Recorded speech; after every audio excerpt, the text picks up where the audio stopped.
ভাইরে দেখুন, এটা হচ্ছে আমাদের বাংলাদেশের শিল্প, পাট শিল্প।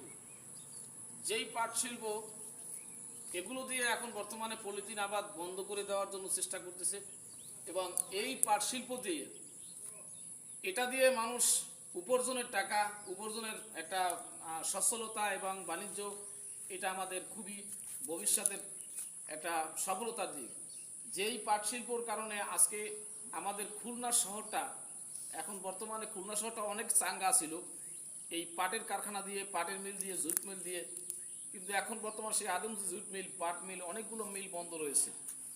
এই পাট যে চাষিরা এই পাটগুলো লয় এবং চাষ করে, এদের যে কি কষ্ট, এটা একমাত্র যে পাট পাট চাষ করে সেই জানে।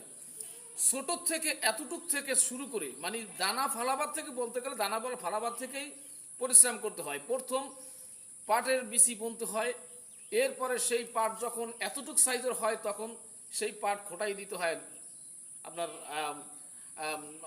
নিয়ে, কি কয়, লেবার নিয়ে বা এই যে কৃষক নিয়ে, এরপরে দিনমজুরি লোক নিয়ে তারপর সেটা খোটাই দিতে হয়। তারপর সেখান থেকে যখন এতটুক সাইজ হয়ে যায় তখন আবার আরেকটা খোটাই দিতে হয়, সার দিতে হয়, এরপর তার খেজমত করতে হয়।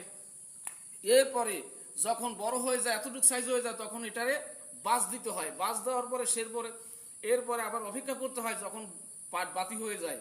বাতি হয়ে গেলে সেই পাটকে কেটে এরপরে কি করতে হয়, জাগ দিতে হয়। জাগ দেওয়ার পরে 15-20 দিন পরে যখন পাটটা পছন্দ হয় তখন এটারে উঠাইয়া এইরকম ভাবে লওয়া হয়।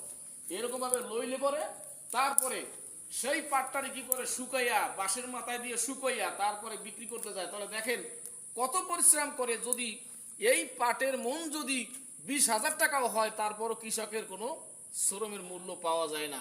কেন এত পরিশ্রম, এত শ্রম হয় এই পাটের জন্য।